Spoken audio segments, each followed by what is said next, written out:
put our heads together and we were like, we're junior college athletes and we were recruited by NAIA schools and Division II schools and Division III schools. And as we know, there's a lot of cool interest stories out there, a lot of amazing programs and some that have better facilities than Division I programs. So we started checking off boxes and started building our catalog with NAIA coaches, Division II coaches, JUCO coaches, and in doing that, we kind of came to the conclusion that we're really trying to do this to have conversations with coaches like yourself about programs like yours, to present to our younger selves, our 16, 17, 18-year-old selves that were going through the recruiting process. And maybe our guidance counselors or our coaches weren't necessarily forthcoming or beneficial in that process. And, some people like to keep you in your bubble, and we're big on getting out of your bubble and experiencing the world and at least for 4 years, go experience some new things and broaden your worldview. So that's basically what we're trying to do here is just present conversations that we wish would have been presented to us in a time when there wasn't the internet,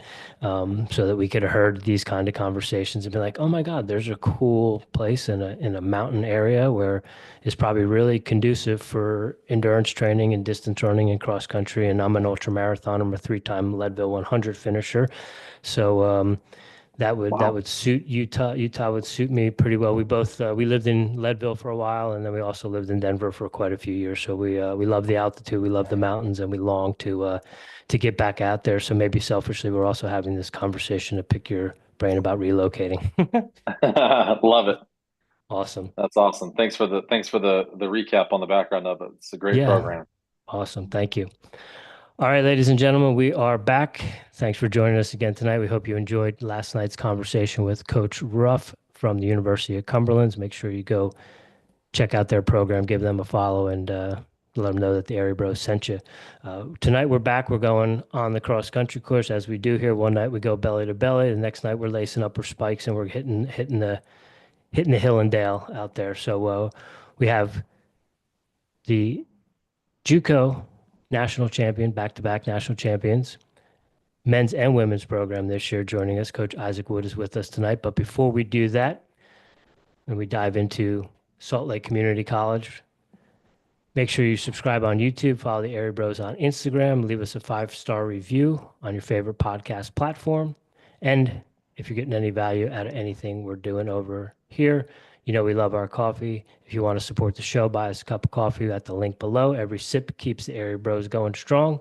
If you're looking for coaching in ultra marathons, maybe you got a couch to 5K, head back over to Black Sheep Endurance and hit me up. I'd love to help you on that journey and crush some of those goals, whether it be for training, nutrition, strength and conditioning. Your boys got you covered. Tonight's guest, as I mentioned, Coach Isaac Wood from Salt Lake Community College. He's building quite a NJCAA dynasty in just 3 short years. His resume speaks for itself with 3 NJCAA national championships in 3 years, back-to-backs men and women national championships in 2023 and 2024, the 2023-2024 NJCAA Coach of the Year. He led Salt Lake to a dominant NJCAA half marathon and cross country nationals, developed multiple NJCAA All-Americans and record-breaking athletes. He's a former BYU track and cross country staff member. As you all know, the Cougars over there in Provo are doing some amazing things. Coach Isaac Wood, we really do appreciate you joining us. Welcome to Airy Bros Radio. Man, I'm fired up. Let's get after it. Heck yeah, heck yeah. Coach, before we get into it, anything you'd like to plug or promote, anywhere you'd like recruits or parents, anyone that might have questions, maybe some high school coaches, we like to create a Airy Bros pipeline to some of our friends at the junior college. So the floor is yours. Yeah, you can follow us at Salt Lake XCTF on Instagram, or me at Isaac ISAAC, and then the letters E and W, Isaac EW for my personal Instagram. Either one are great ways to get a hold of me in a social media setting. If you want to just send me a quick email, my email address is iwood2 at slcc.edu. Awesome, awesome. And Coach, the way we like to start this podcast off with our guests, Jimmy and I both have our origin stories, how we got involved in the sports. I ran my first 5-mile race when I was 5, and that was in order to win a fish tank for a 10 and under division. Jimmy has a little bit different story where he was dragged around to a lot of cross country track and wrestling matches as a young boy. There's 11 years between us, so he spent a lot of his weekends coming to support me, and then followed. I don't want to say in my footsteps because on the wrestling mat he definitely outshined me. But that's kind of our origin story, at least into the sport of it.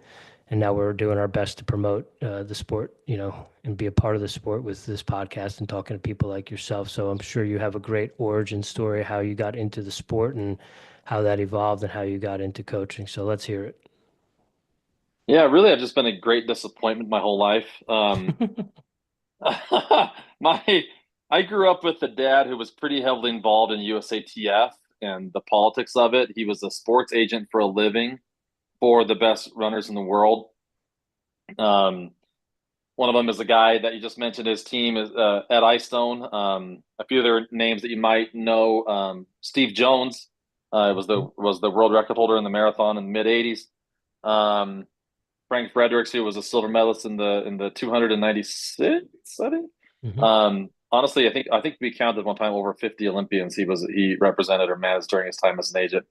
So growing up, I mean, we didn't go on family vacations because my dad was finally home from being at a road race or a track meet. He didn't want The last thing he wanted to do was get back on the road to go with us anywhere. So we our only vacations we've been on truly were to track meets or road races. So my when I was growing up, I started realizing I kind of liked running, so I did it a little bit. I ran in high school. I was okay. I probably could have run, low level uh, post high school. Honestly, I really had no interest into keep running. But I did have an interest in coaching, always did. So I mean, in fact, even in high school, I mean, yes, I ran, but God, I was probably more of an assistant coach than I was an athlete on the team. My brother was the head coach, and he was in his mid 20s, living at home at the time. Can you imagine having a bad workout and then you're at dinner and your Jim, bro, who's your coach, I and feel you're your right. Okay, it's pain. probably relatable. Okay, your brother, who's your head coach, and your dad, who's a big in the sport, are like, "Hey, how was the workout, Isaac?" I don't know. Like, it was hard today. Anyway, just the pressure was not bad, but just I felt it, and I just wasn't. I was just okay. I don't know if I would get to that. I really was, but I knew I wanted to coach. In high school, I was so obsessed with having a good team that I actually, now kids these days won't even know what this is, but there was a thing called the student directory. Yeah, you guys remember the student directory? hmm I'd pull that sucker out every summer between my sophomore and junior year and between my junior and senior year, and I'd call as many people on the list who I thought would want to run cross country. Call them up and say, "Hey, do you want to ride to practice?" It got to the point where I was having to do 3 different trips every morning to practice just to guarantee everyone who I said I'd give a ride to practice. And we grew the team from like 25 to 45 to 70 by the time I was a senior. And we had a pretty good team at the state meet my senior year. So that I've always just had this weird propensity for recruiting and putting teams together and things like that. In fact, I played a ton of Madden growing up wasn't then did we have an N64? Yeah, yeah, I think so. And I never actually wanted to play the games. I just wanted to be the GM. I wanted to put the team together and I'd like simulate them all. Anyway, that's always been kind of how I've been wired. And so going into college, my dad called Ed Eyestone and said, "Hey, do you want a manager?" And he's like, "I've never had a manager, but if I'm going to have one, it's going to be your son." So that was cool. So I got started as a water boy, legit. I was filling up cups and handed them out to the guys on the BYU team as a freshman in college. And after my freshman year, I served an LDS mission in Sacramento, California, and I was assigned to learn Cambodian, so I speak Cambodian fluently, which is pretty useless to be fair, but I can read and write a foreign language, so that's cool. Um, and after that, I came back and I went back to the same role I had at BYU. But I was lucky enough that by the time I was about a junior in college, I realized this was really what I wanted to do. And so I went to Coach Eyestone and I said, "Hey, can I help you with some recruiting stuff?" And so he found out all the rules, all things I could or couldn't do as a manager. And really what we found out that I could do is I could prepare lists and I could bug Ed to death about making calls, and then I could host recruits on campus. And so that's what I did. My junior and senior year, I kind of went berserk helping Ed with that stuff and made our official visits a lot better.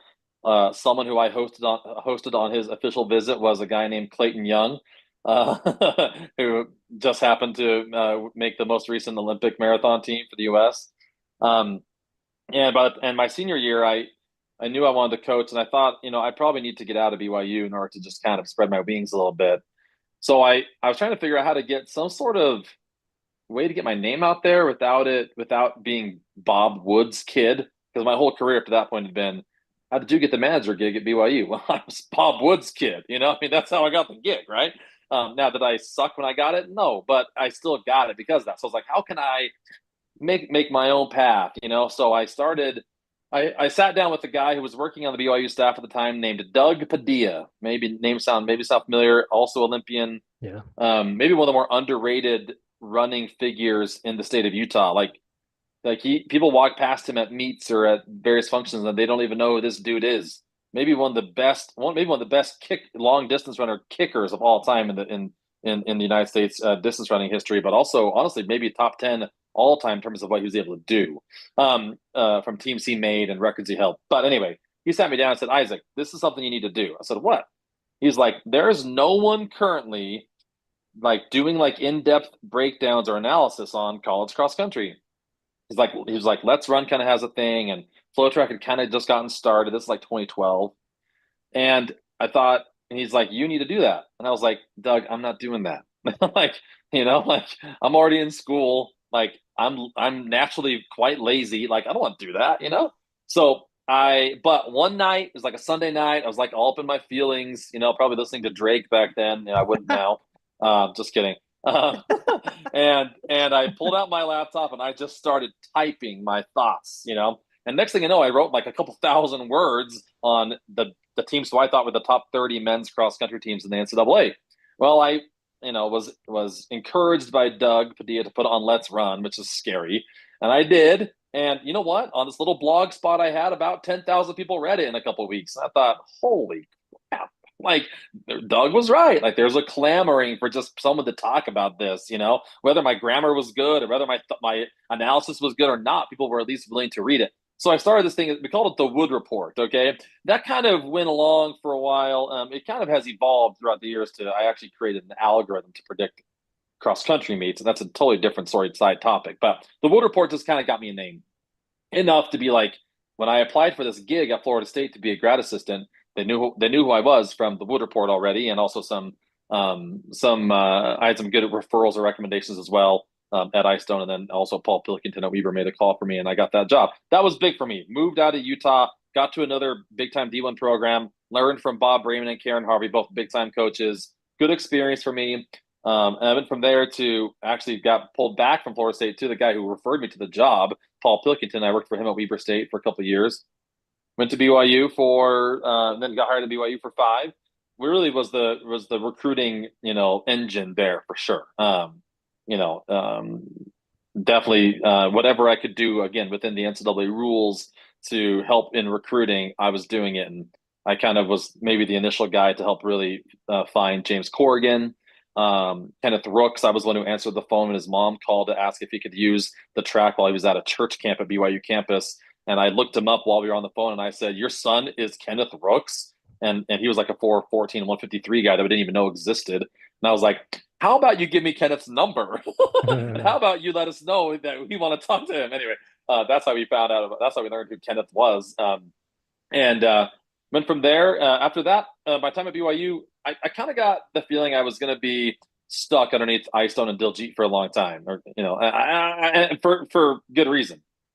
So I thought maybe I'm going to be an administrator. That's how I'll make a difference in our sport. I'll go be an athletic administrator. I'll go be the guy who's the sports supervisor over track who actually gets the sport. That might be big. So I did. I did 2 years fundraising for BYU athletics. Interesting experience.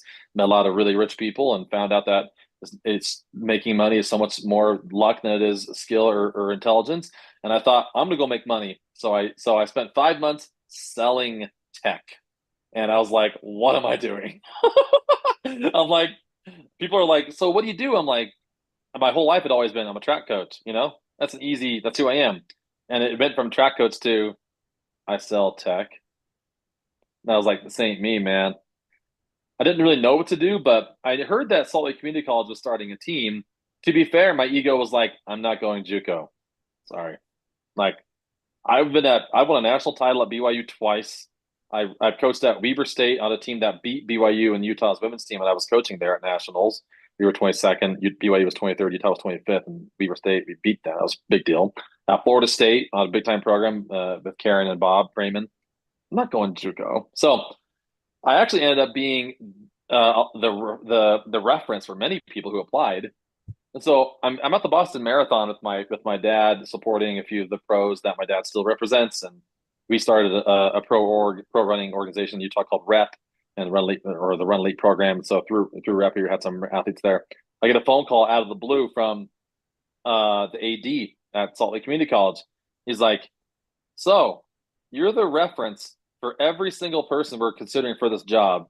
Why haven't you applied?" And in some roundabout way, I said something like, I don't know if it'd work for my family, like, whatever. And he's like, let's talk some more. So we talked for about an hour. And as you can tell, I'm capable of talking. Sorry. And he's like, after that time, he convinced me to apply, kind of knowing I was probably going to get it. And I took the job to start the team from scratch. And from there, the rest is history based on what you guys were able to kind of share about the success of our program so far. So there you go. Sorry, it's a lot of info, but That's amazing. that's my life. That's amazing, Jim. I'll let you take over here in a sec. Coach, when you were a student at BYU, I don't know if you overlap, but does the name Ty Jensen ring a bell? Of course. Love Ty. He's he's he grew up in our area back home in New Jersey. Marlboro? Yes, Yeah. sir. Yeah, for sure. Love that guy. Good dude. Still keep in touch with him to some extent. And his kids are hoopers Yeah, yeah, they are. For now. for now. They'll end up being runners. Yeah, for For sure. now. Awesome.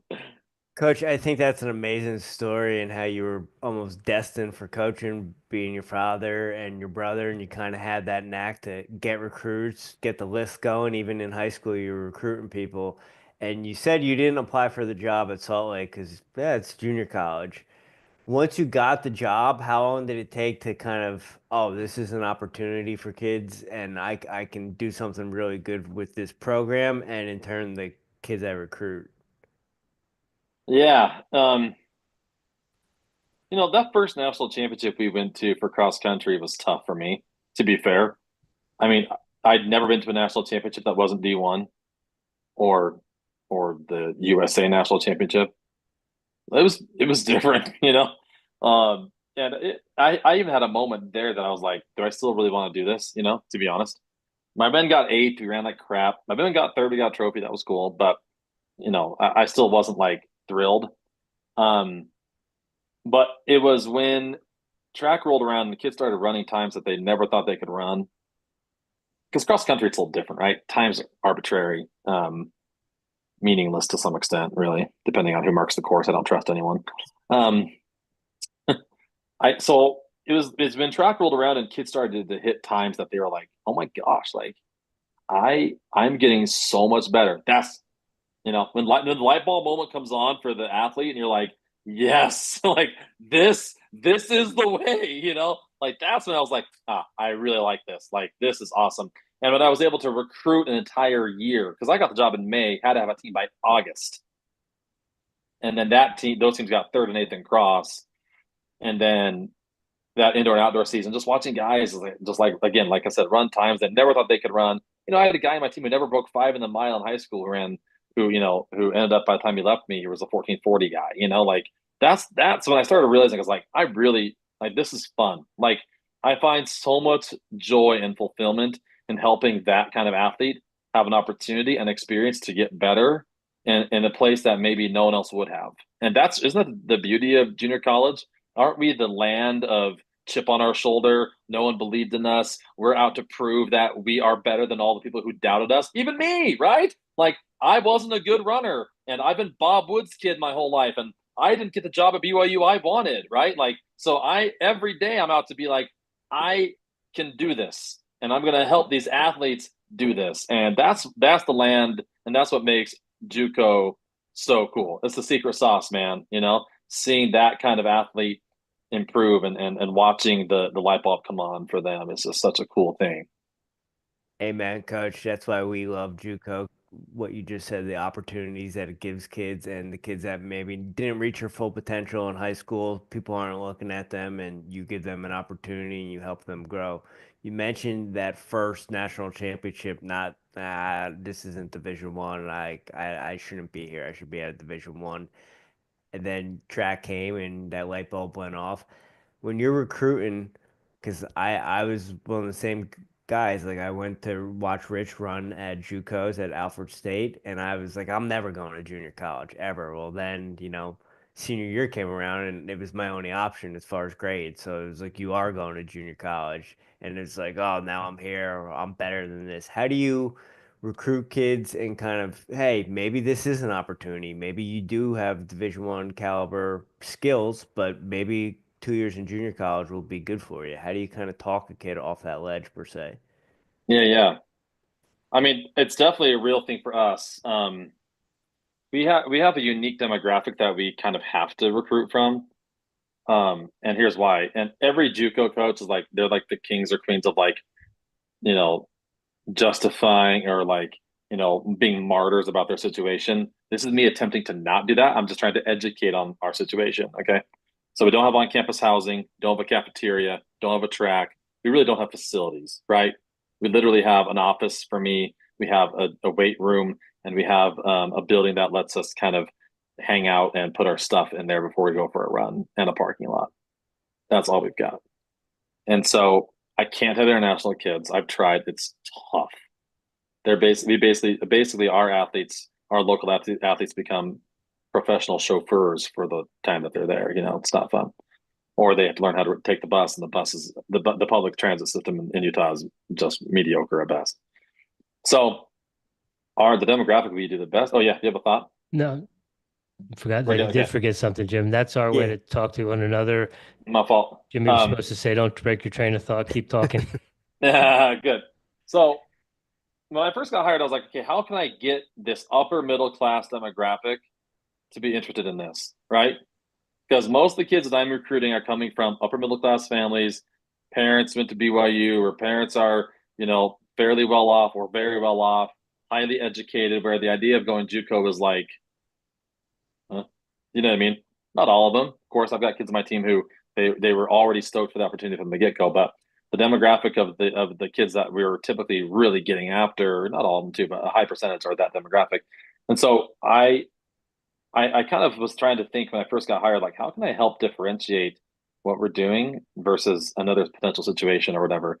So I came up with this really obnoxious mantra. We cheer it every day in practice. We eat, sleep, drink it. Um, it's the acronym NYTJ. It's very annoying and it's obnoxious. And I hope anyone who hears this who is a contemporary of mine in the JUCO world is not annoyed. It's just a thing for us to do to help motivate ourselves. But NYTJ means not your typical JUCO. And when I go into a home of a recruit and I'm talking to their parents, whose dad's an attorney or mom's a doctor or whatever, and I'm like, here's why you should go to a junior college to start, because Salt Lake is not your typical JUCO. We are situated in a place where there's so much talent sitting right around us in our local area, and because you have to drive to practice anyways, why don't you live where everyone else lives in Utah, in college, excuse me, in Provo or Orem, and then drive to practice like everyone else does anyways, and you can have this high level, like, exciting social experience for a kid in the Utah Valley, and also still get to run in college. And why would you settle for a D1 offer that you're not stoked about when you can come and run for me for 2 years, feel very confident you're being coached by someone who's going to make you better and develop you, and has the connections to help you find the next best place after these 2 years with me. And you're going to know so much more about what you want out of your college experience after 2 years with me than you're ever going to know as an 18-year-old kid. And that pitch has really resonated with a ton of these really young, talented athletes who have then come on to run for my team and join our program, because they get that vision. And that's why it's been working. That's why it's worked. Well, it's resonating with me. I don't know about you, Jim, but I'm fired up right now. Coach, I'm curious, talking about, we've had coaches from Division II, Division I, JUCO. Jimmy and I were both Division III JUCO. Wrestling's a little bit different. Cross country, as you know, is separated by divisions. Without without dorms, without a cafeteria, without a facility, how does Salt Lake fit into that Division I and not necessarily a Division III program? How does that all work? Well, Division One, I think, is if you can offer tuition plus stipend money. Division Two is you can only give tuition and books or something like that, and then Division Three is all walk-ons. And so the one thing that people don't know about Salt Lake, or that maybe they do, is we have 30,000 students. Oh, wow. So we have been supported quite well to run a program at a high level. They just never ever planned on having a team, so they never thought about building out facilities, right?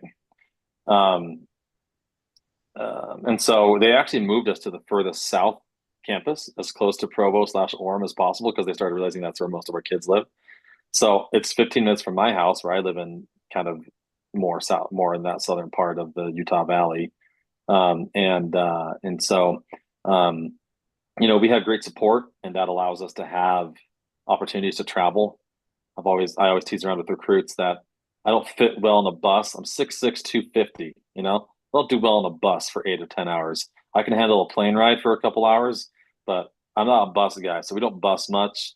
We have the resources to fly to most of the meets that we go to that aren't local, and that's what's NYTJ about us, right? Like we're flying on the plane on Thursday morning to the Husky Classic at the University of Washington. Is the only junior college at that meet. Dillinger too, right? We were at Dillinger earlier this fall. Same idea. First JUCO to ever run at that meet, and we were sixth of 16 teams, all Division One. So that allows us the resources that the college has given us has really helped us also run a program at a very high level, despite maybe some of the, you could call them challenges, whatever you want to call them, that we might have. Gotcha. And I would say too, you're probably one of the few, if not the only schools that has a sponsorship with Hoka of some sort. We are Hoka's only college team. Yeah. I was at the Olympic trials and the marathon last February, and it was a late night hanging out with the Hoka crew before the marathon next day, and started talking to some of my old flow track buddies, Alex Lohr, Ryan Fenton, and I was like, Alex, you guys should sponsor us. He was like, not a bad idea. I was like, yeah, you're right. I was like, let's keep going with this anyway. Several months later, we kind of finalized a little deal. I don't know if the deal's right. We're just finalized like a partnership. So yeah, I mean, that saves us a ton of money in gear, and they've been amazing partners. And to be able to provide that, I mean, is that also another reason that we can consider ourselves NYTJ, right? We have a shoe sponsor that gives us gear and shoes and legitimacy, to be fair, and Hoka is an incredible partner, and we are very grateful for the things that they've done to elevate our program. Yeah, the uniforms are sharp, and I would imagine that probably helps with recruiting a little bit. I know Doesn't hurt. sometimes 18, 17, 18-year-old kids' uniforms matter, colors matter, They care. mascots matter. Yes, they care more than you realize. Yeah. Coach, forgive my lack of research prior to the podcast. Are most of your kids from Utah, that general vicinity, or do you have kids from out of state? If the kids are from out of state, they're from out of state with connections to the state prior. Maybe they're members of the predominant religion, LDS faith here, or they maybe grew up here and moved. But if you look at our roster, outside of the couple of international kids that we do have, which again, we've made it work with them, it's just not easy. And we probably won't do a ton of international athletes moving forward. But the majority of our kids are from Utah, yeah. So do you have to help at all with finding apartments? Do you have a complex maybe that a lot of the kids go to, or is it them doing it Yeah, on their own? I tried. I'll tell you a quick anecdote, noting my track record on this podcast hasn't been good on being short-winded. But I I kind of got a house together that I was like, hey, you guys talk to this lady, she'll get it sorted out for you, right? So I kind of coordinated enough that the lady thought I was in charge. I definitely wasn't, but I was at least like just trying to be helpful. Well, she decides that they can put 9 people in this house. And I was like, that's great, Geez, they're paying $300 a month to live 10 minutes from campus and, whatever, in a pretty nice place. About a month later, I get an email from the city council member of the city over code enforcement. He's like, hey, a lady down the street has noticed that there's XYZ, people over the occupancy limit. And anyway, come to find out, this lady knocks on the door with a pie in hand that says, "Hi, who are you boys?" Trying to meet them. Get, got inside, asked, "What's going on here?" What a terrible person. And then found out that they were over the code and that's what they were doing and reported them to the city code. So we had to move them out. And after that, I was like, I am never even trying to help. Okay. Yeah. Like, you guys can figure it out. So we have a guy and a girl on the team. I call them my housing coordinators, and they are kind enough and have done this now for a year. Some of them even 2 if they do 3 years for 2 seasons, to be the person to kind of say, hey, I've lived in this place and this place. Here are the best apartments to look at. Here's the homes to look at, and that's kind of how we handle that. So, Coach, sorry, Rich, at the beginning of the podcast, Rich mentioned you started the program in 2021. What was the expectation? 22? Mhm. My bad. You're fine. Started the program in 2022. What was the expectation when you took the program over, and how's it going as far as where you want it to be in 2025? Yeah, a buddy of mine also applied and interviewed for the job, and he actually had done all that before I even thought I had an interest. So it was kind of a tough thing when the AD reached out and said, "Do you want this?" And then I got it, and I had to be like, "Sorry, I pushed you so hard for this," and then I got it, like kind of awkward. But I remember in that conversation with him, I remember saying, "This is before I even wanted the job." I said, "Whoever gets that job, if they don't win a national title in the first like 2 or 3 years there, they've screwed up. There's just too much talent here not to."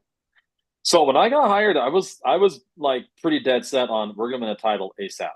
I didn't know, I wasn't sure how we were gonna do it. I just started recruiting and just started compiling and trying to get as many good kids on the team as I could, and learning how JUCO works and scholarships and letters of intent and all that stuff. I didn't know anything. I've been Division I my entire life, so I knew nothing about the JUCO way. The more you're in it, the more you're like, there's actually not a lot to it. That's what makes JUCO great. But either way, it was something where I felt like we needed to try to have success as quickly as possible. So luckily, we were fortunate to be able to execute on that kind of note that we felt like we should be relevant right away. And now the future is crap. We got the target on our back the rest of my life here. Maybe we should have started a little slower and ease into this thing. No, just kidding. But I'm probably one of the most competitive guys you'll meet, and I want to win, and maybe not. Maybe I don't want to win so bad that we miss track of the process and enjoying it. But if through the process and through the joy of learning how to become a great athlete and great runner, great person, if the outcome is a national championship, then all the better.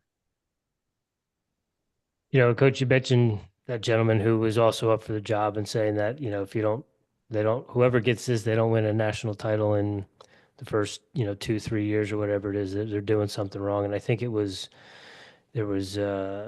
3 or 4 teams from Utah on the boys side, at least, that were in the top 20 at NXN this year. So and is it all kind of within that valley in there where like American Fork and some of those other schools are in Yeah. there? Yeah, I mean, honestly, it's the state. I mean, I would say the Valley especially, but like I mean, that's why we've gotten the state funding we have for our professional running group in Utah, the Run Elite program, is because there's a culture here around running that is vibrant, like nothing you've ever known before. Like if you think the running culture, like if you've been to Boulder and you think the running culture there is cool, then that's probably mid-level cool compared to how it is here. It's insane. Like running is everything here. Like every mom and dad want their kid to run cross country because they're scared of what might happen to them if they play football. And so, yeah, I mean, if you were to look at my, like of my top 10 runners on my team this year, you're looking at a kid from Riverton, Utah. Well, I guess he moved to Riverton from South Carolina, but we'll call it Riverton. Grantsville, Utah, Orem, Utah, Kaysville, Utah, American Fork, Utah, Farmington, Utah, Bountiful, Utah, all of these just like suburbs in the state. Um, And it's a culture here. It's a thing. Obviously, that gives me a recruiting advantage for sure because most of I would assume that most of the junior colleges who have to go heavy international would rather not to some extent probably and would rather have local athletes on their roster. I don't know that. Maybe they would rather have internationals anyways, whether they could get talent local or not. But it is an advantage for sure for us in that regard. But I guess if it was such an event, if it was such a great opportunity, then they all should have applied for my job too, right? So I just am lucky, I guess, and grateful that I get to be in a place where, running matters here, and it really does. Talk about running matters. If you were to be talking to a ultra marathoner who was maybe looking to get back out west, where would you say would probably be the best place to look in terms of training stomping grounds for that running culture? If you can afford Park City, Yeah, maybe a little bit lower tax bracket, coach. I'm a that's physical right. education teacher. Hey, there's also there's a lot of honestly, any suburb in the state, you're going to be pretty connected to a significant running path or trail. A lot of times when we do like a long run or like a big long steady state run, I call them a sub T or a power run. We actually just meet near my house at a church that I have keys to, and the kids use the potties there, so they don't have to like pray there's a bathroom open in January or February, and then it's a .4 run to this 12-mile paved path.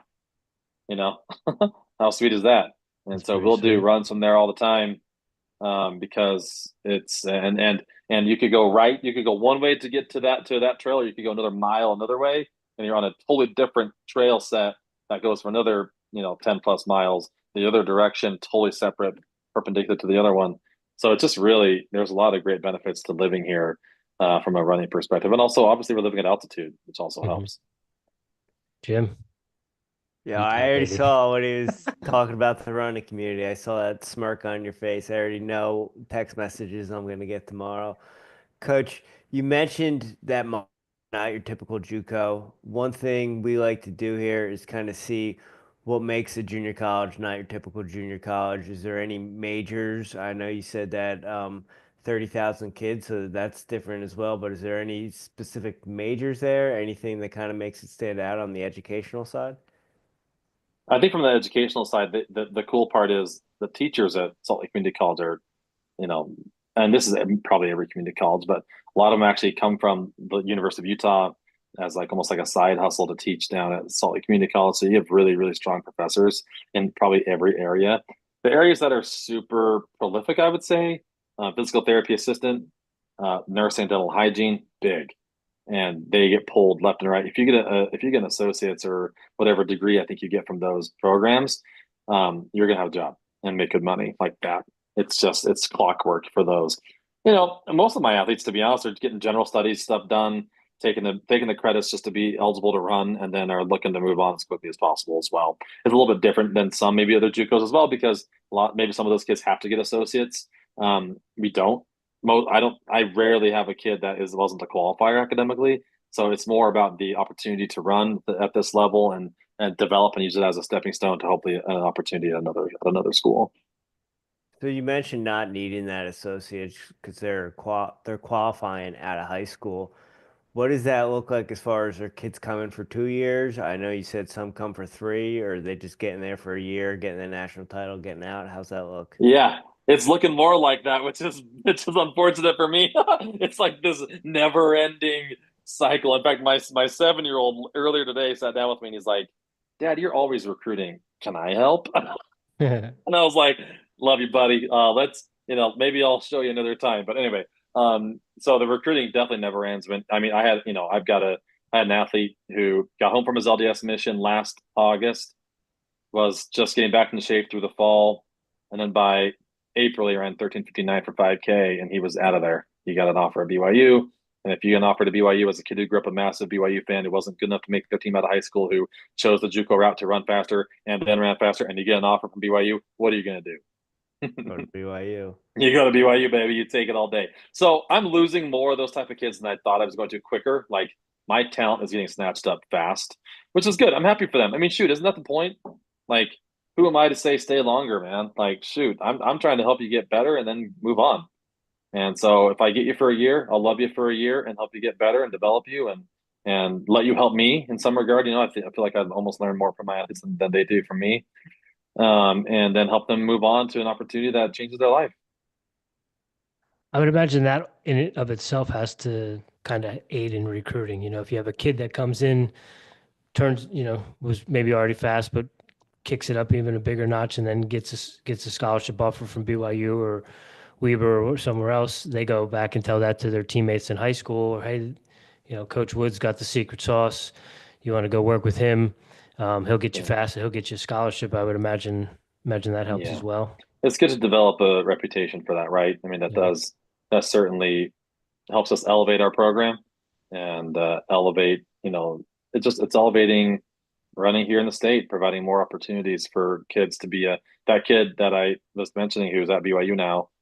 Maybe I said this, but his high school PRs were 4:22 and 9:25. I mean, it's pretty good, but Yeah. probably not a kid he thinks is going to make the team at BYU. But With he got better. and with the NIL stuff and scholarship caps and stuff that's coming down the pipe, do you think that's going to also help your recruiting and or your roster? Yeah, you know, I've recently not struggled with interest, which is good. You hate to say that in any condescending or annoying way. I don't mean it that way. I've had to really be careful about who I've even allowed spots on the team to, and even have conversations with about scholarships, because I've already heard grumblings of people who are probably who will have some JUCO eligibility left, who are maybe gonna need a place to land for a year, and so here I am, you know, like our boy Scott Stapp with arms wide open. You know what I'm saying? Okay. And you know, I'm here. So let me know, you know. What is the elevation where you're at? Sorry, Jim. 4750. Okay, perfect. Yeah. I, It's I high was enough. just Yeah. I was just gonna reference our buddy who's a cross country coach in New Jersey, who's a Creed fan who will get a kick out of that when he's listening to the podcast. Shout out Coach McGee. Love it, dude. Love Creed. So many life lessons They're from those making a songs. comeback. Okay. They are. Coach, how's track going right now? It's going well. Yeah. We went to a meet at the University of Washington last weekend, or no, the weekend before now, I guess. We had guys around 1401, 1404, 1410, 1421, 1423, 1434, and then a guy back home ran with an altitude conversion around 1432, another guy Oh my 1444, another guy gosh. 1445. Now you're just On the bragging. I really, you asked me the question. That's I mean, am I amazing. supposed to lie? Fast. On the women's side, we've gone 1708 and a couple in the 1720s, a 1735, 1750s, and a bunch of 18 flat. So pretty solid. Happy with it. Yeah. So far, you know, we've got more to do. We never give up indoor for out or out. We never give up outdoor for indoor. So man, every coach will annoyingly probably say we've not even done speed work yet, but for real, we just tempos and power runs with just a little bit of something at the end of those workouts is what we've done almost all year until today. Today was probably the first real pretty heavy VO2 workout that we've done, and we'll see how that pans out for with the race in 3 days. But it wasn't heavy VO2, but it was just we did more of it than we had. So we'll see. Try to keep it more strength based in the winter's time, and then as we transition to outdoor, we'll do a little more VO2 work and get a little more ready to run super super super fast. But you can run fast with strength work. It's reality. Yes, sir. Coach, one of the questions we love to ask the cross country coaches is the latest craze with Mr. Ingebrigtsen and his double Mm. threshold training. Are the Bruins are they dabbling in the double T at all? Done some double T. Yeah. I've done it mostly just to like satisfy and or pacify my athletes who have wanted to try it. Um, I think I think double workouts have been going on for forever, Yeah. and I think it's you have to be careful not to cross over the I don't want to say threshold, but cross over the threshold of what's actually a threshold workout or what's just having two workouts in the same day. So I try to be careful with that, especially because I can't afford to get these kids hurt. I Mm. mean, not because of me, but for them. Yeah. Like they're here for 2 years and they've taken a big risk, a lot of them, to come here instead of going D1, which a lot of them could have. And it's not my job to limit their development by being egotistical coach who wants to win over their progress. So I'm real careful when it comes to workouts and mileage and things like that. I want it to all kind of fit in this general aerobic threshold or lactate threshold philosophy of mine, in terms of just really building the aerobic engine, and allowing that to springboard them to run the times that they want, while still, not bringing down their ceiling with every super hard double workout that we do. So yes, have we done double thresholds? Yes, we'll probably do one each periodization, which is each season. So Coach, one thing we like to ask all the coaches, and you have a unique story just because you kind of started on this end of doing everything else that maybe the head coach of the programs you were working with didn't want to do. But we always ask, what does your CEO position look like, right? A lot of coaches run their program like a business, and with their assistant coaches, they kind of, hey, maybe do my expense reports or some of the stuff I don't mm, want to do. So, what do you mm. like to do? What do you handle? Are you doing a little bit of everything? Are you throwing expense reports to your assistants? How's that work? Good question, man. I like it. Like I mentioned earlier on the podcast, I'm very lazy. Like if it's busy work, it's just tough. So I had my wife help me with receipts the other day. That was kind of fun. She was cool about it. She was like, "Are you gonna lose your job if you don't do these?" And I was like, "I might." She's like, "I'll do them." I was like, "There you go. There we go. Thank you." No, like that's actually manipulation, Isaac. I need some help. No, no, she was actually just super nice. She was like, "Hey, I know you're struggling with receipts. Can I help you?" I was like, "Yeah, great." Um, my assistants do a lot for me, and I'm grateful to have several. Kelsey Gilbert does a lot of my scholarship stuff. She handles all of our letters of intent. She handles all of our logistics with travel and things like that. Some of the budget stuff. My other assistant, Aiden Carlson, does all of our weight room stuff. He's like our strength conditioning coach. He's kind of like my first line of defense when a kid feels like an injury coming on. I don't want to get those texts. Not that I can't handle them, but we have 80 kids on the roster. Don't quite have the bandwidth maybe to handle every single little niggle naggle that could come up. You know what I mean? So I just say, hey, why don't you text Coach Aiden anytime you have something pop up at first, then we can kind of work through if it needs to get elevated to me or to our trainer, which typically is the way. That's what he does, and he helps me write training. He's 25. He's super bright. Probably got I think he got like a 35 on the ACT. I'm not sure why he's chosen to be a college cross country coach like Cope Make. His dad did his residency in Harvard and is a world renowned radiologist. I'm like, kid, don't do this. You know, go do something else. But anyway, he loves it and he's great. He's really smart. He's helped me with a lot of training stuff. Then I have another assistant coach, Tommy Grunwald, who ran at Stanford, then BYU, was third at NTN back when that was a thing in '06. He bought a bunch of Bitcoin miners a long time ago and is crushing it. So he's like, "Can I help you, coach?" It's like, "Heck yeah!" So he comes to practice in his Tesla and drives me around during tempo runs and gives good guidance and kind of is our mental strength coach in some regard. He has a lot of good mental strength strategies, as he was probably the most prolific high school runner of our coaching staff. And then my brother, who was my high school coach, he retired last year. He's a VP of a local business, and he's got some time on his hands. So he comes and holds a watch for me on workout days. It's kind of fun. So that's kind of how I run things. I handle writing of the training, though, for sure. That's my jam. I handle the recruiting. I don't really trust anyone else. No, I'm just kidding. But I teach my assistants how I do it, but I still want to do it. So I handle most of the bulk of the recruiting and the fundraising stuff because I fundraised for BYU Athletics for several years. I kind of have a knack for that, and so I handle a lot of the fundraising elements of what we do as well. Do you have a favorite component? Recruiting. Recruiting. Yeah, I mean, outside of being in the trenches in a workout with the kids, I mean that's my favorite part. Yeah. I still get butterflies the night before a workout. I still do. I love it, man.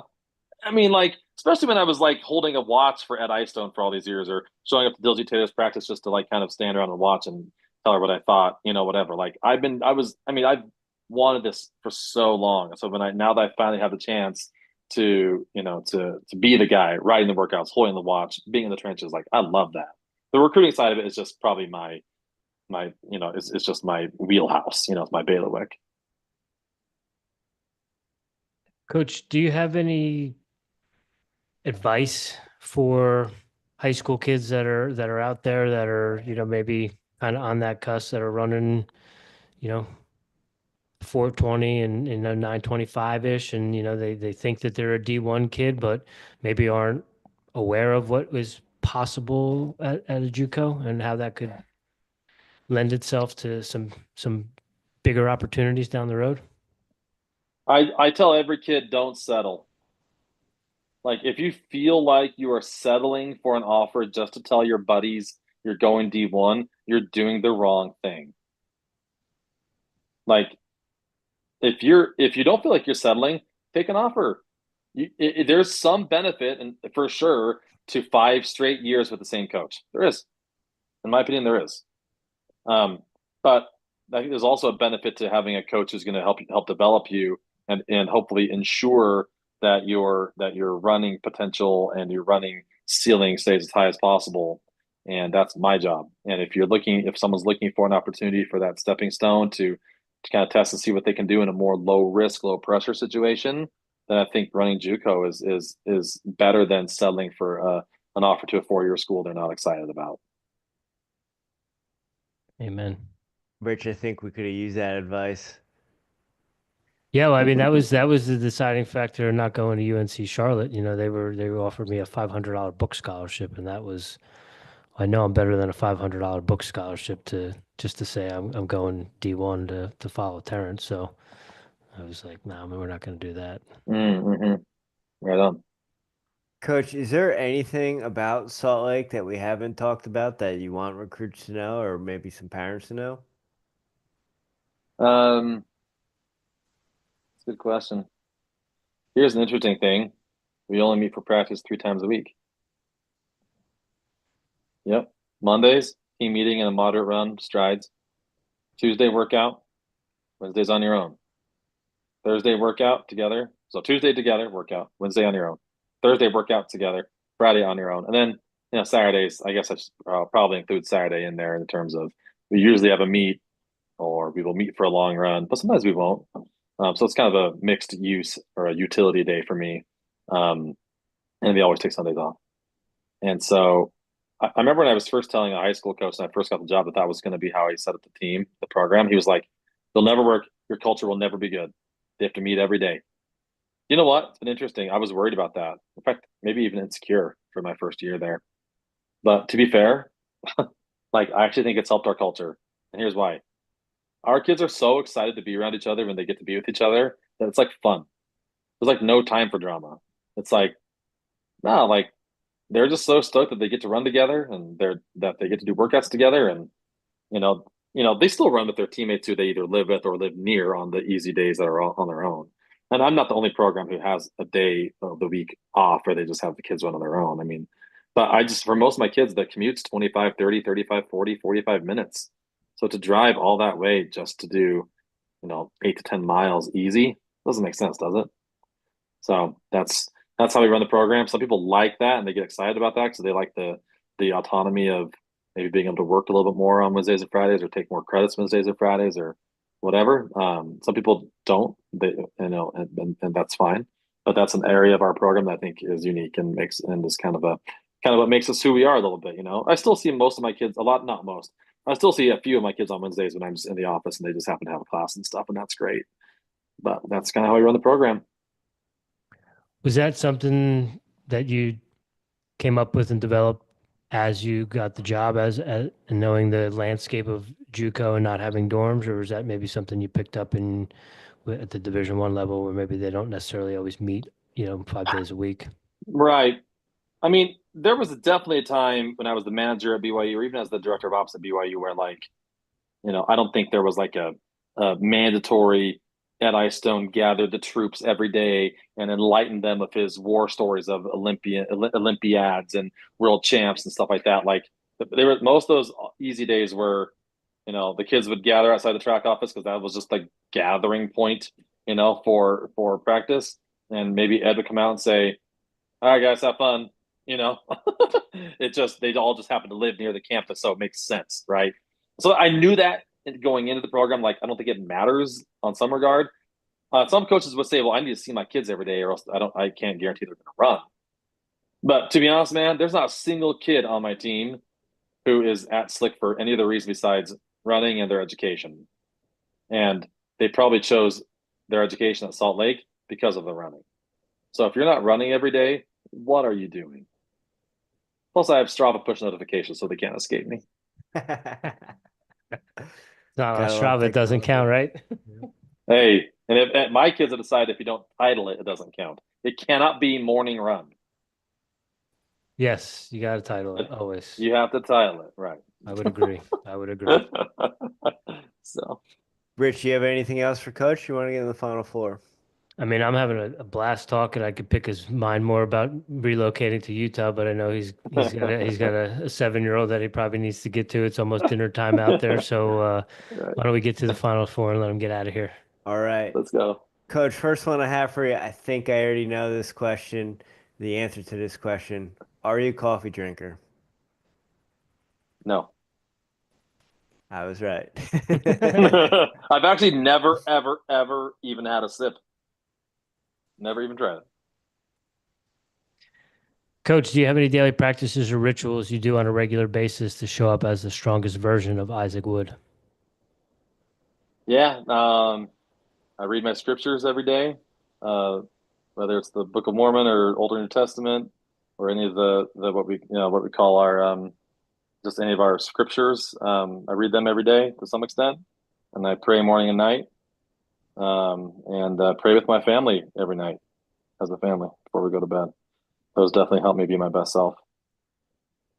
Coach, I guess that's a component of the BYU education. Is spirituality any part of the program or at Salt Lake? It can't be because it's a school, it's a state college. Okay. To be fair, I think maybe 75% of the kids on the team are members of the predominant religion. Mhm. So certainly are there conversations that are had that I overhear that I'm like, oh my gosh. But like, I can't partake of and or say anything other than let's focus in, we're here to run, whatever. But otherwise, no. Okay. Coach, what are you listening to right now? Music, we know you like Creed, podcasts, audiobooks. Are you reading anything? Um, I listen to some podcasts that relate to like some religious stuff. Um, and I've been listening to some. I have a playlist that's music wise that's stuff I listened to in junior high, and it's actually pretty good. It's like Dashboard and Yellow Card, and Newfound Glory? yes, right. You're We speaking could, Jimmy's language. yeah, we could hang out, drive through records all day. Let's go. Any book recommendations, Coach? Grit. Grit? Okay. Yeah, I love Grit, All right. and obviously, any religious writ. I have to say that. I'd be in Okay. trouble if I didn't. No, I'm just kidding. But I really like Grit. I that was a really good read for me.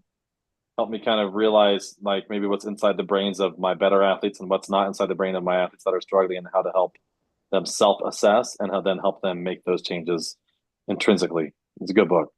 All right. We'll check that out. Yeah. Angela Duckworth, author. Okay. Is that on Audible too, you think? It's on Audible. And then one other book is How Will You Measure Your Life by Clayton Christensen. Okay. Good one. I like the sound Good of one. that too. Yeah, it's a good one. Coach, last one we like to close it out with a little lighthearted question. Could be food, maybe you have a young daughter, maybe you're a closet Swiftie. Do you have a guilty pleasure? I love Survivor. Okay. Okay. I have watched every season of Survivor twice.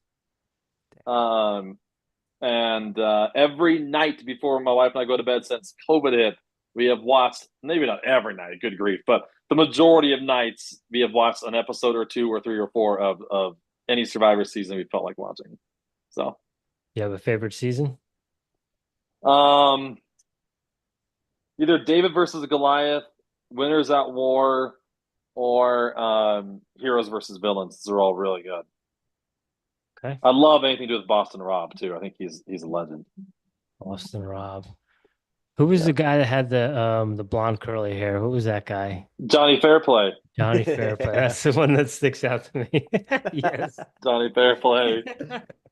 For sure. I just watched this season. Last night we finished it for real. Okay. Channeled it. So Yeah. Awesome.